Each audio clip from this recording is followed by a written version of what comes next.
ಹರಿ ಓಂ ಶ್ರೀ ಗುರುಭ್ಯೋ ನಮಃ. ಇಂದಿನ ಸತ್ಸಂಗದಲ್ಲಿ ನಾವು ಭಜ ಗೋವಿಂದಂನ 9ನೇ ಶ್ಲೋಕವನ್ನು ಮನನ ಮಾಡೋಣ. ಬನ್ನಿ.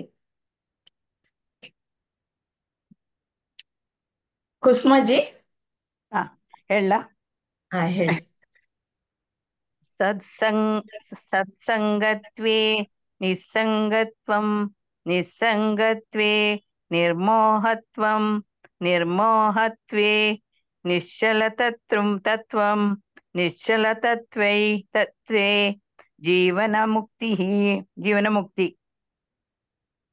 ಕೆಳಗಿಂದು ಹೇಳ್ಬೇಕಾ? ಇಲ್ಲ, ಪರವಾಗಿಲ್ಲ ಬಿಡಿ.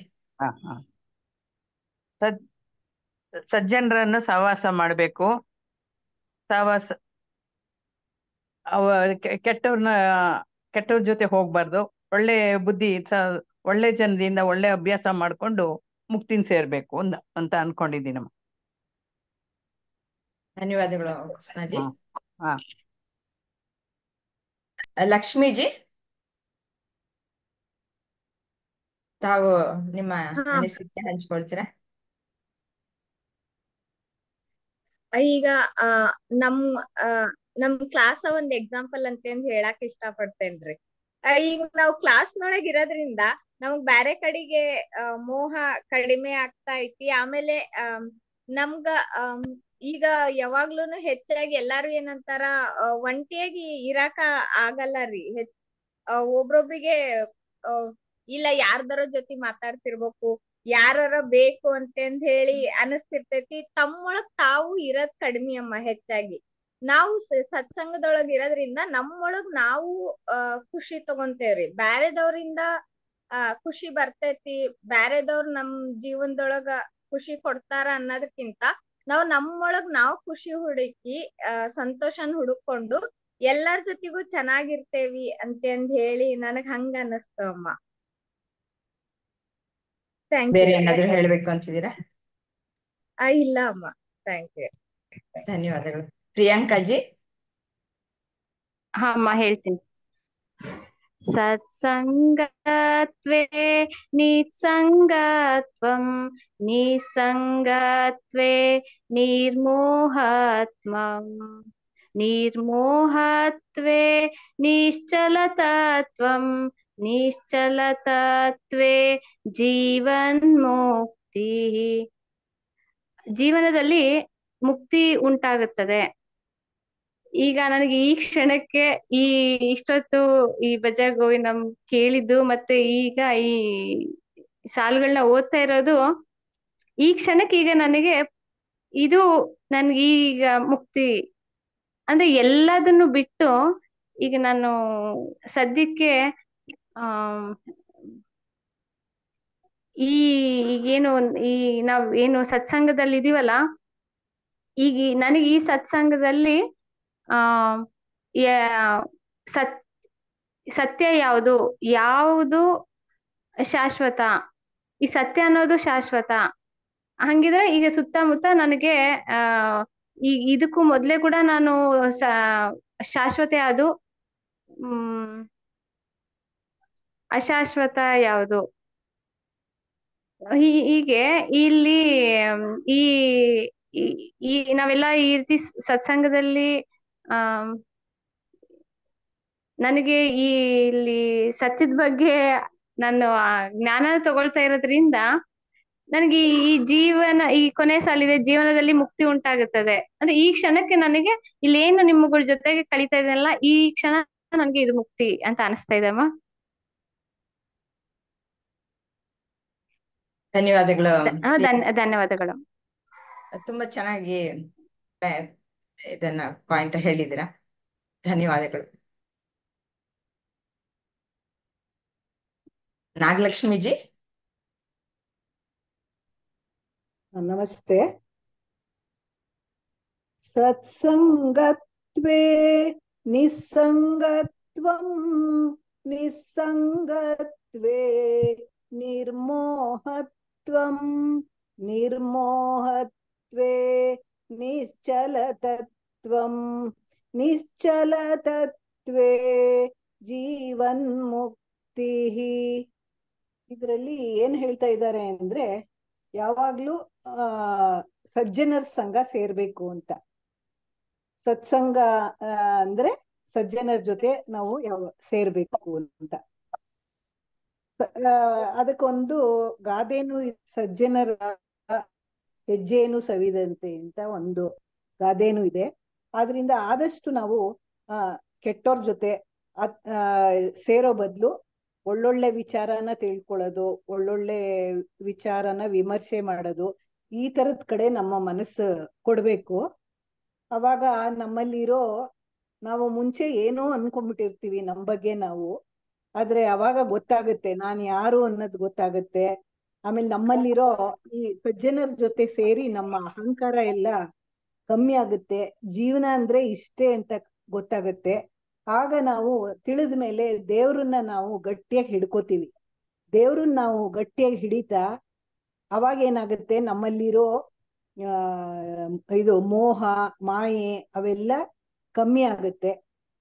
ಹಾಗಾಗಿ ನಾವು ಯಾವಾಗ್ಲೂ ಆದಷ್ಟು ಮನುಷ್ಯ ಆದವನು ಒಬ್ರಲ್ಲ ಒಬ್ರನ್ನ ತನ್ಗೆ ಸಂಘ ಬಯಸಕ್ಕೆ ನೋಡ್ತಾ ಇರ್ತಾನೆ.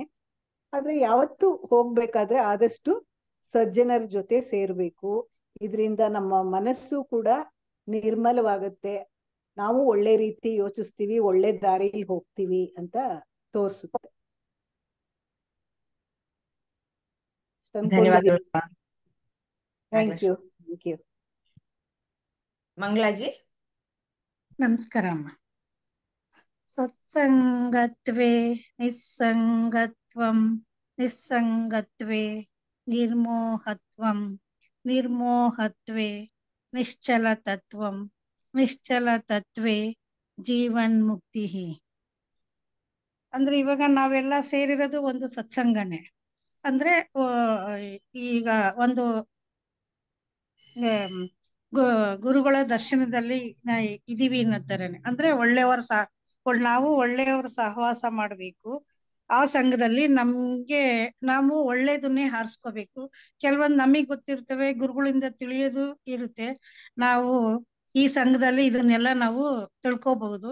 ನಾವು ಆದಷ್ಟುನು ಕೆಟ್ಟವರ ಸಹವಾಸ ಬಿಟ್ಟು ಆಧ್ಯಾತ್ಮಿಕದ ಕಡೆಗೆ ಹೋದಾಗ ನಮ್ಮ ಆಸೆಗಳೆಲ್ಲ ಕಡಿಮೆ ಆಗ್ತಾ ಹೋಗುತ್ತೆ. ಆಗ ನಮ್ಗೆ ಯಾವುದೇ ಒಂದು ದುರಾಸೆ ಉಂಟಾಗಲ್ಲ.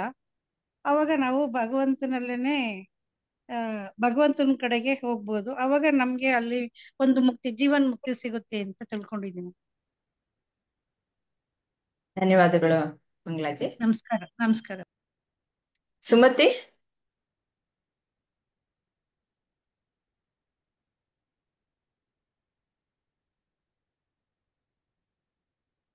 ಸುಮತಿ ಮ್ಯೂಟ್ ಆಗಿದೆಯಾ ನೋಡ್ಕೊಳ್ಳಿ. ಮ್ಯೂಟ್ ಆಗಿದೆ.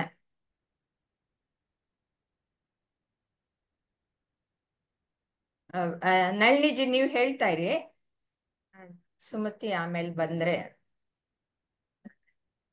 ಅವರ ಅಭಿಪ್ರಾಯ ಆಮೇಲೆ ಕೇಳೋಣ. ನಮಸ್ಕಾರ. ಸತ್ಸಂಗತ್ವೇ ನಿಸ್ಸಂಗತ್ವಂ, ನಿಸ್ಸಂಗತ್ವೇ ನಿರ್ಮೋಹತ್ವಂ, ನಿರ್ಮೋಹತ್ವೇ ನಿಶ್ಚಲತತ್ವಂ, ನಿಶ್ಚಲತತ್ವೇ ಜೀವನ್ಮುಕ್ತಿ. ಇವಾಗ ನಾವು ಪ್ರಪಂಚದಲ್ಲಿ ಯಾವ ತರ ಇದೀವಿ ಅಂತಂದ್ರೆ, ನಾನು ಚಿಕ್ಕ ಹುಡುಗಿ ಇರೋವಾಗ ನಾನು ಅಲ್ಲಿಂದ ತಗೊಂಡ್ ಬರ್ತೀನಿ ಈ ಶ್ಲೋಕಕ್ಕೆ. ಯಾವ ತರ ಅಂದ್ರೆ, ನಾವು ಮೊದ್ಲು ಈ ಜೀವನ ಯಾವ ತರ ನೋಡೋದ್ವಿ, ಈ ಪ್ರಪಂಚದಲ್ಲಿ ನಾವು ಜೀವಿಸ್ಕೊಂಡ್ ಬಂದ್ವಿ ಅಲ್ವಾ, ನೋಡಿದ್ವಿ. ದೊಡ್ಡವರು ಗಳಿಸ್ತಾ ಇದ್ರು, ಉಳಿಸ್ತಾ ಇದ್ರು, ಚೆನ್ನಾಗಿ ದುಡಿತಾ ಇದ್ರು, ಇದೇ ಜೀವನ ಅಂತ ನಾವ್ ಅನ್ಕೊಂಡ್ಬಿಟ್ಟಿದ್ವಿ ಅಲ್ವಾ. ಅದೇ ಜೀವನ ತಾನೆ ನಮ್ಗೆಲ್ಲ. ಚೆನ್ನಾಗಿ ಓದೋದು, ಕೆಲಸ ಮಾಡೋದು, ಸಂಪಾದನೆ ಮಾಡೋದು, ಉಳಿಸ್ಕೋದು, ಆಮೇಲೆ ದೇವರದೊಂದಿಷ್ಟು ಶ್ಲೋಕ ಹೇಳೋದು, ಆಮೇಲೆ ಕಾಯಿಲೆ ಕಸಾಲ ಬಂದ್ರೆ ಔಷಧಿ ತಗೊಳ್ಳೋದು, ಮಲ್ಕೊಳ್ಳೋದು, ಪಿಕ್ಚರ್ ನೋಡೋದು, ಇಷ್ಟೇ. ಇದೇ ಜೀವನ, ಇದುವೇ ಜೀವನ ಅಂತ ಅನ್ಕೊಂಡ್ಬಿಟ್ಟಿದ್ವಿ ನಾವೆಲ್ಲ. ಇದ್ರ ಗಂಧ ಗೊತ್ತಿಲ್ಲ, ಗಾಳಿ ಗೊತ್ತಿಲ್ಲ ನಮ್ಗೆ ಅಲ್ವಾ. ನಮ್ಮ ಪೂರ್ವಜನ್ಮದ ಪುಣ್ಯದಿಂದನೋ ಏನೋ ನಮ್ಗೆ ಇದೆಲ್ಲ ಸಿಗ್ತಾ ಇದೆ. ನಾವು ಉಳಿಸೋದು ಅಷ್ಟೇ ಅಂತ ಅನ್ಕೊಂಡ್ಬಿಟ್ಟಿದ್ವಿ. ಇಡೀ ಆಯುಷು ನಾವು ಅದರಲ್ಲೇ ಕಳೆದ್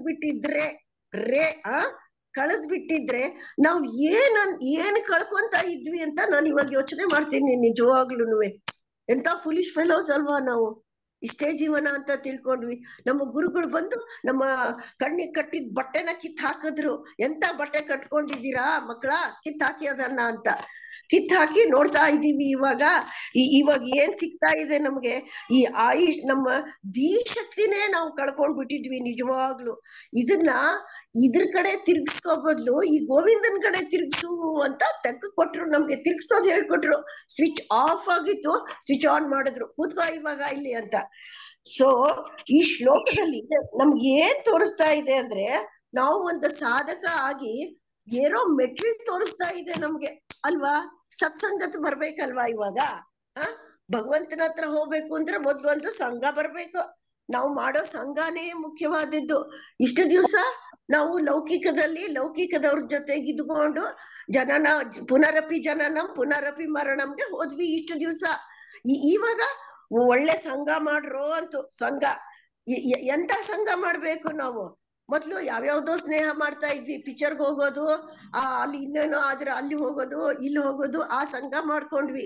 ಇವಾಗ ಒಳ್ಳೆ ಸಂಘ ಅಂದ್ರೆ ಏನು? ಭಕ್ತರು ಯಾರೋ, ಸಾಧಕರು ಯಾರೋ, ಗುರುನ ತೋರ್ಸೋರ್ ಯಾರೋ ಅಂತ ಅವ್ರ ಸಂಘದಲ್ಲಿ ಬಂದು ನಾವು ಈ ವ್ಯಾಮೋಹದಿಂದ ನಾವು ದೂರ ಆಗಿದ್ದೀವಿ. ಸೊ ಆ ಬಲವಾದ ಕೋಟೆನ ಮುರಿದು ಬಿತ್ತು. ಆ ಕೋಟೆ ಬಿತ್ತು ನಮ್ದು. ಅದಕ್ಕೆ ಇವಾಗ ಹೋಗಂದ್ರು ನಾವು ಹೋಗಲ್ಲ. ಇನ್ನು ಆ ಕೋಟೆ ಬಿತ್ತು. ಸತ್ಸಂಗದ ಪ್ರಭಾವದಿಂದ ಈ ವ್ಯಾಮೋಹ ಕಮ್ಮಿ ಆಗಿ ನಾವು ಏನಾಗ್ತೀವಿ? ನಿಸ್ಸಂಗತ್ವದ ಕಡೆ ಬರ್ತೀವಿ ಅಲ್ವಾ? ಕರೆಕ್ಟ್ ಅಲ್ವಾ? ನಿಸ್ಸಂಗತ್ವದ ಕಡೆ ನಾವು ಬಂದೇ ಬರ್ತೀವಿ. ಆ ಸಂಘ ಹೋಯ್ತು ಅಂದ್ರೆ ನಿಸ್ಸಂಗತ್ವ. ಇಲ್ಲಿ ನಿಸ್ಸಂಗತ್ವ ಆಗ್ತಾ ವ್ಯಾಮೋಹಗಳೆಲ್ಲ ಕಮ್ಮಿ ಆಗತ್ತೆ. ಆ ವ್ಯಾಮೋಹಕ್ಕೆ ನಾವು ಬೆಲೆನೂ ಕೊಡಲ್ಲ. ಮೊದ್ಲು ಏನಾಗತ್ತೆ, ಪ್ರಪಂಚದಲ್ಲಿ ಈ ವಸ್ತು ನೋಡಿದ ತಕ್ಷಣ ಅದು ಬೇಕು ಬೇಕು ಬೇಕು ಅಂತ ಹೋಗ್ತಾ ಇದ್ವಿ.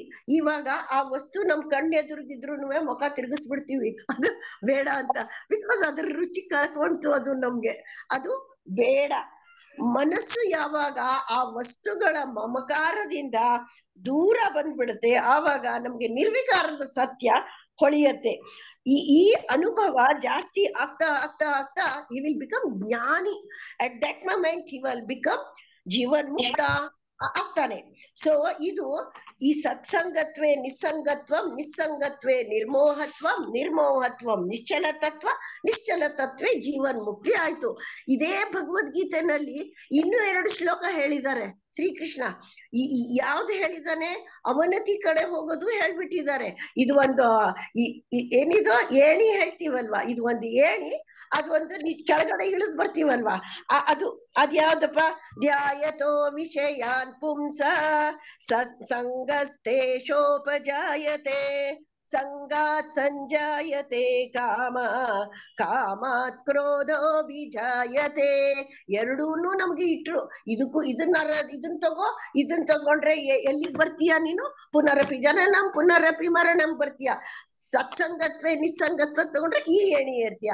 ಯಾವ ಏಣಿ ಏರ್ತೀಯೋ ಅದನ್ನ ನಿನಗ್ ಬಿಟ್ಟಿದ್ದು. ಮೇಲಾದ್ರೂ ಏಳು, ಕೆಳಗಾದ್ರೂ ಬೀಳು ಅಂತ ನಮ್ಗೆ ಇವಾಗ ಈ 2 ಶ್ಲೋಕನುವೆ ಶಂಕರಾಚಾರ್ಯರು ಎಷ್ಟ್ ಚೆನ್ನಾಗಿ ಇದನ್ ಮಾಡಿ ಕೊಟ್ಟಿದ್ದಾರೆ. ಆಮೇಲೆ ಇನ್ನೊಂದಿದೆ ಅಲ್ವಾ, ಕ್ರೋಧೋದ್ಭವತಿ ಸಮ್ಮೋಹಾತ್ ಸ್ಮೃತಿ ವಿಭ್ರಮಃ ಸ್ಮೃತಿ ಭ್ರಂಶಾತ್ ಬುದ್ಧಿನಾಶಾತ್ ಪ್ರಣಶ್ಯತಿ. ಮುಗಿತು ಅಲ್ಲಿಗೆ. ಯಾವ್ದು selection is yours. If you are ಅವನೇನ್ ಹೇಳಲ್ಲ, ಇದಕ್ಕೆ ಬಾ ಅದಕ್ಕೆ ಬಾ ಹೇಳಲ್ಲ. ನಿನ್ಗೆ ಇಟ್ಟಿದ್ದೀನಿ 2 ಮೆಟ್ಲು, ಯಾವ ಮೆಟ್ಲು ಬೇಕಾದ್ರೂ ಹತ್ಕೋ, ಏನ್ ಬೇಕಾದ್ರೂ ಮಾಡ್ಕೊ, ನಿನ್ನಿಷ್ಟಪ್ಪ ಅಂತ ಹೇಳ್ಬಿಟ್ಟು ಇಷ್ಟಕ್ಕೆ ಇದನ್ನ ನಿಲ್ಸೋಣ ಅಂತ ಅನ್ನಿಸ್ತಾ ಇದೆ ನನ್ಗೆ. ನಾನ್ ಅರ್ಥ ಮಾಡ್ಕೊಂಡಿದ್ದಿಷ್ಟೇ. ನಮಸ್ತೆ, ಧನ್ಯವಾದಗಳು ಅಣ್ಣಿಜಿ. ಸುಮತಿ ಸುಮತಿ ಇದ್ದಾಗ ಕಾಣಿಸಲ್ಲ, ಇರ್ಲಿ.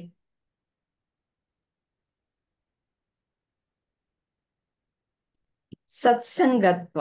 ಸತ್ಸಂಗ ಅಂತಂದ್ರೆ ಇವಾಗ ಎಲ್ಲರೂ ನಾವು ಮಾತಾಡಿದ್ವಿ, ಆ, ಆ, ಇಲ್ಲ ಯಾರು ಸಜ್ಜನರ ಜೊತೆ ಕೂಡಿ ನಾವು ಆಧ್ಯಾತ್ಮ ಚಿಂತನೆ ಮಾಡುವಂತಹ ಒಂದು ಸಂಘ, ಗುಂಪು, ಇದರಲ್ಲಿ ನಾವೆಲ್ಲ ಆಧ್ಯಾತ್ಮ ಚಿಂತನೆ ಮಾಡ್ತೀವಿ, ಅಂತಹವರ ಜೊತೆ ಇರ್ಬೇಕು.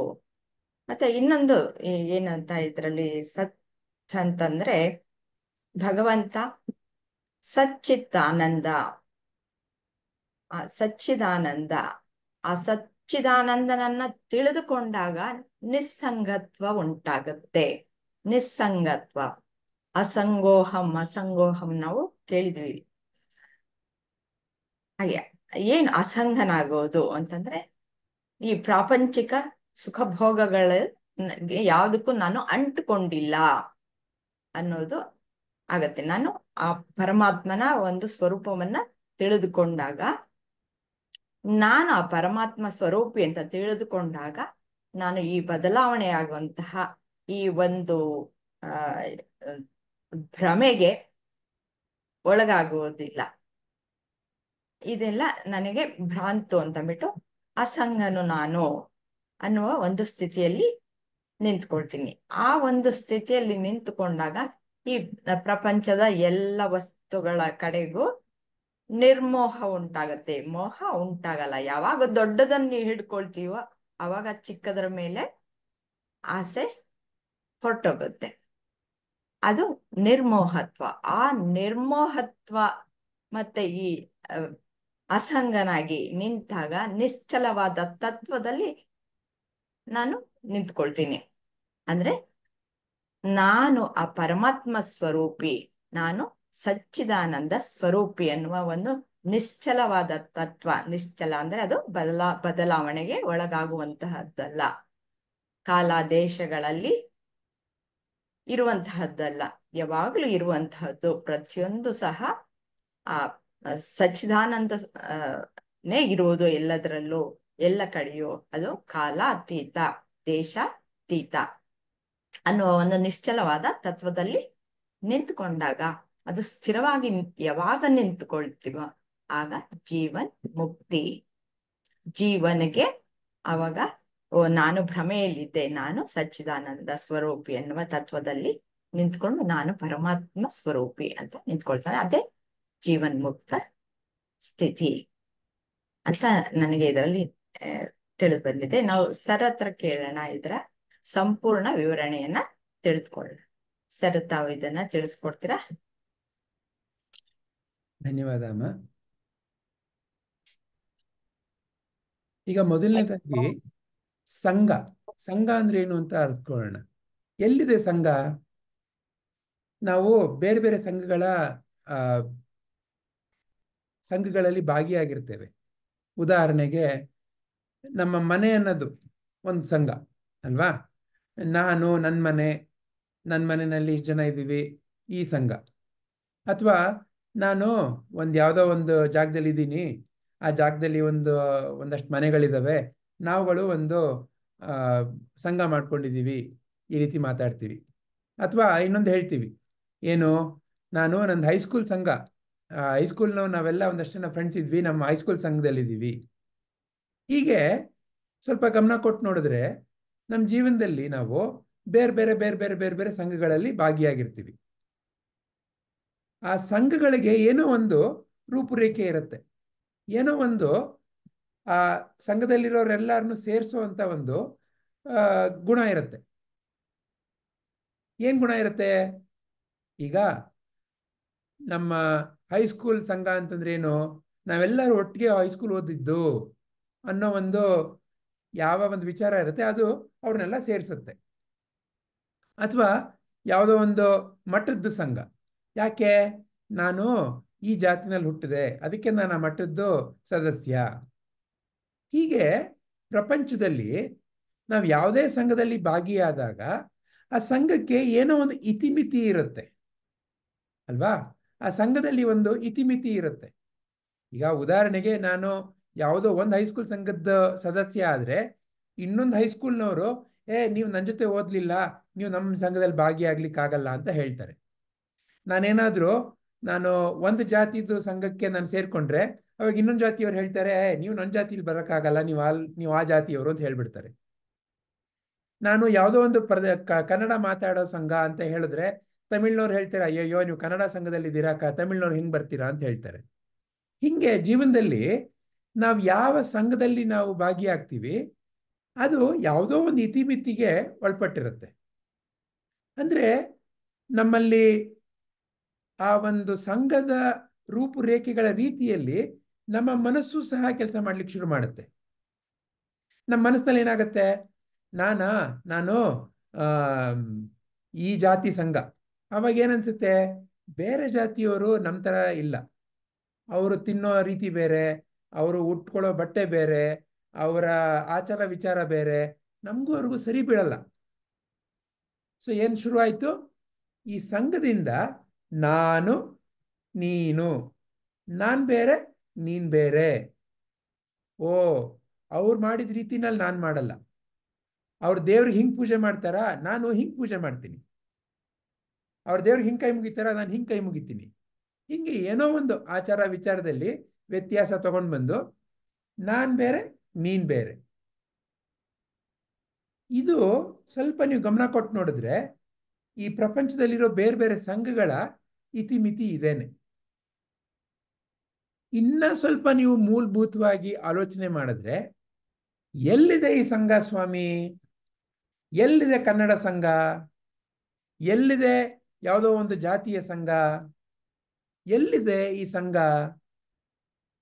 ನೀವು ಸ್ವಲ್ಪ ಗಮನ ಕೊಟ್ಟು ಆಳವಾಗಿ ಆಲೋಚನೆ ಮಾಡಿದ್ರೆ ಈ ಯಾವುದೋ ಒಂದು ಪ್ರಪಂಚ ಅಂತ ಇದೆಯಲ್ಲ ಜಾಗ, ಅಲ್ಲೆಲ್ಲಾದ್ರೂ ಇದೆಯಾ ಇದು ಕನ್ನಡದವ್ರದ್ದು ಜಾಗ, ಇದು ತಮಿಳ್ನವ್ರ ಜಾಗ ಅಂತ ಎಲ್ಲಾದ್ರೂ ಇದೆಯಾ ಈ ಪ್ರಪಂಚದಲ್ಲಿ, ಈ ಸೃಷ್ಟಿನಲ್ಲಿ, ಈ ಪ್ರಕೃತಿನಲ್ಲಿ? ಆ ಗಾಳಿ ಯಾವತ್ತಾದ್ರೂ ಬಂದು ನಿಮ್ಮ ಹತ್ರ ಹೇಳ್ತಾ, ಇದು ನಾನು ಕನ್ನಡಿಗದವ್ರು ಮಾತ್ರ ಬರ್ತಾ ಇರೋ ಗಾಳಿ, ಇದು ತಮಿಳವ್ರ ಗಾಳಿ, ಇದು ಈ ಜಾತಿಯವ್ರ ನೀರು, ಇವ್ಯಾವುದು ಹೇಳ್ತಾ ಇಲ್ಲ. ಅಂದ್ರೆ ಪ್ರಕೃತಿನಲ್ಲಿ ಆ ರೀತಿ ಸಂಘ ಇಲ್ಲ. ಎಲ್ಲಿದೆ ಸ್ವಾಮಿ ಹೆಂಗಾದ್ರೆ ಈ ಸಂಘ? ಈ ಸಂಘ ಹಾಗಾದ್ರೆ ಸದ್ಯಕ್ಕೆ ನಿಮ್ಮ ನನ್ನ ವಿಚಾರ ಮನಸ್ಸು ಅನ್ನೋ ಜಾಗದಲ್ಲಿ ಇರಬೇಕು ತಾನೇ? ಹಾಗಾದ್ರೆ ಮನಸ್ಸಿನಲ್ಲಿ ಯಾವ ರೀತಿನಲ್ಲಿದೆ? ವಿಚಾರವಾಗಿದೆ. ಹೇಗೆ ಬಂತು ಈ ಸಂಘದ ಬುದ್ಧಿ? ಕನ್ನಡದಲ್ಲೊಂದು ಗಾದೆ ಇದೆ, ಕತ್ತೆಯಂತೆ ಲದ್ದಿ ಸಂಘದಂತೆ ಬುದ್ಧಿ.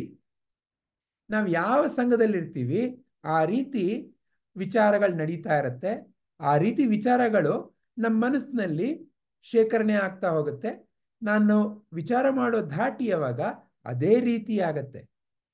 ಅಂದ್ರೆ ಏನು, ಸಂಘ ಅನ್ನೋದು ಪ್ರಕೃತಿನಲ್ಲಿ ಇಲ್ಲ.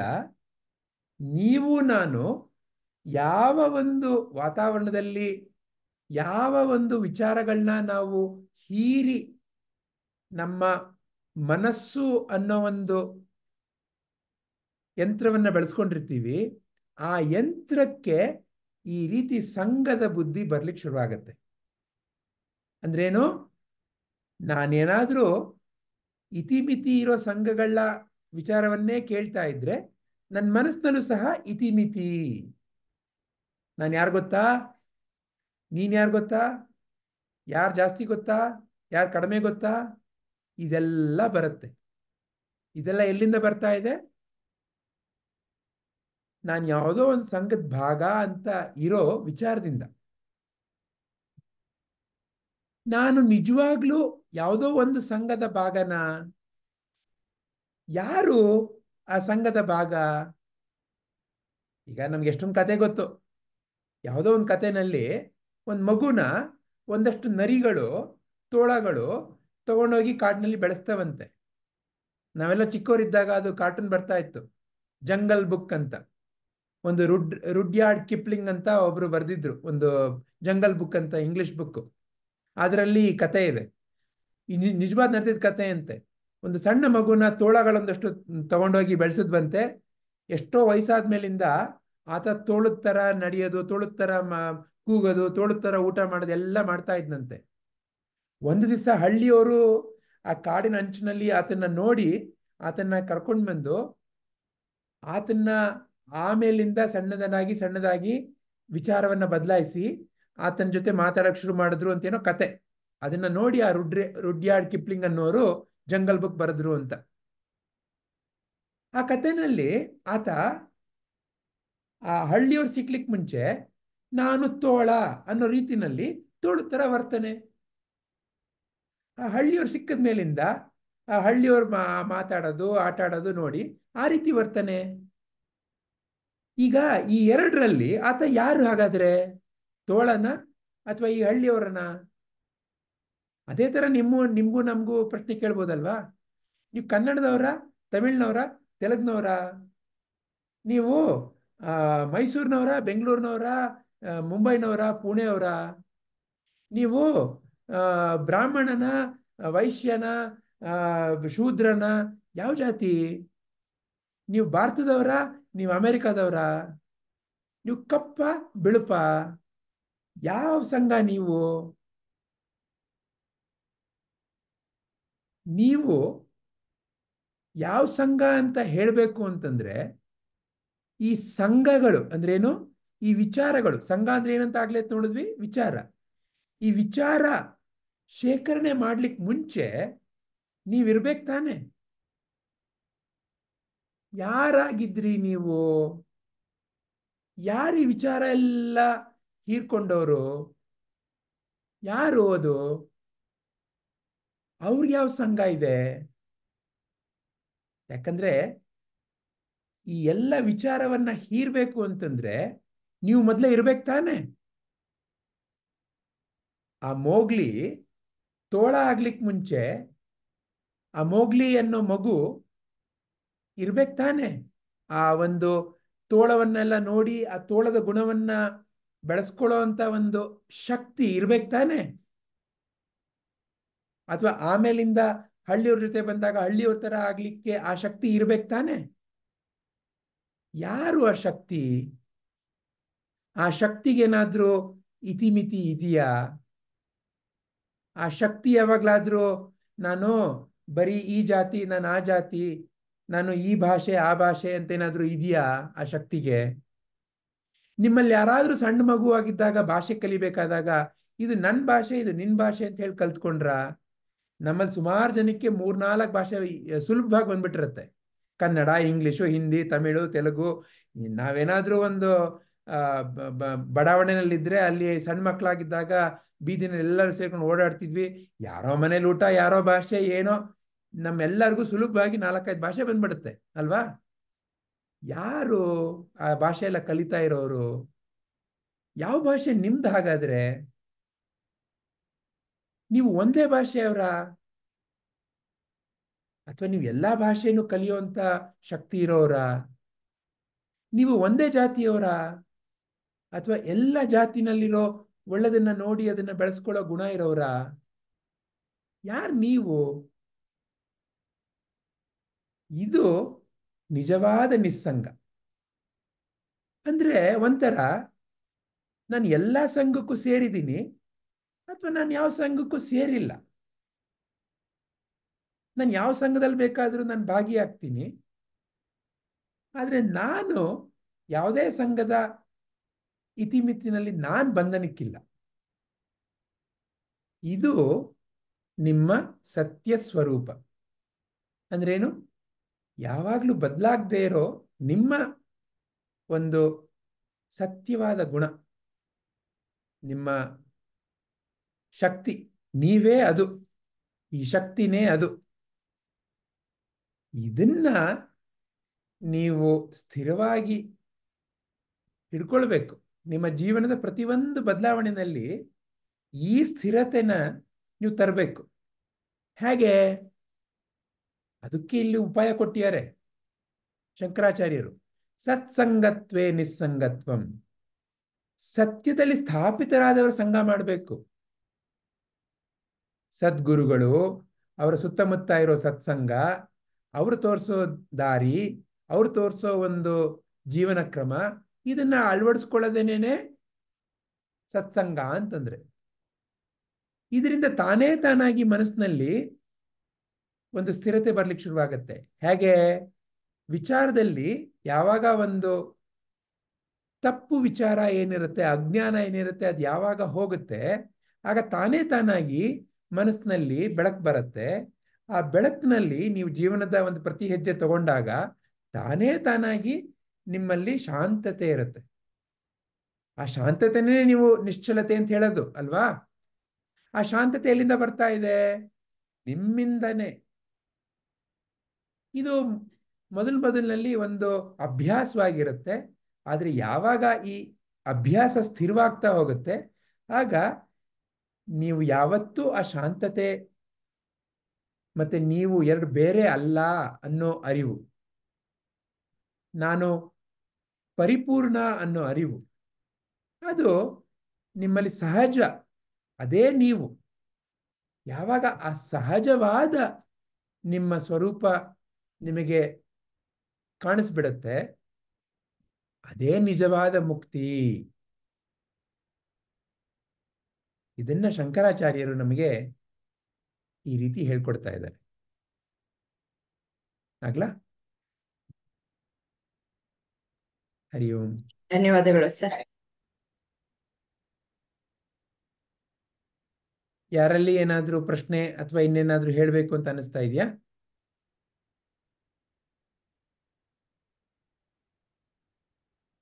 ಏನು ಇಲ್ಲ ಅಂದ್ರೆ ನಿಲ್ಸೋಣ ಅಮ್ಮ. ಸರ್.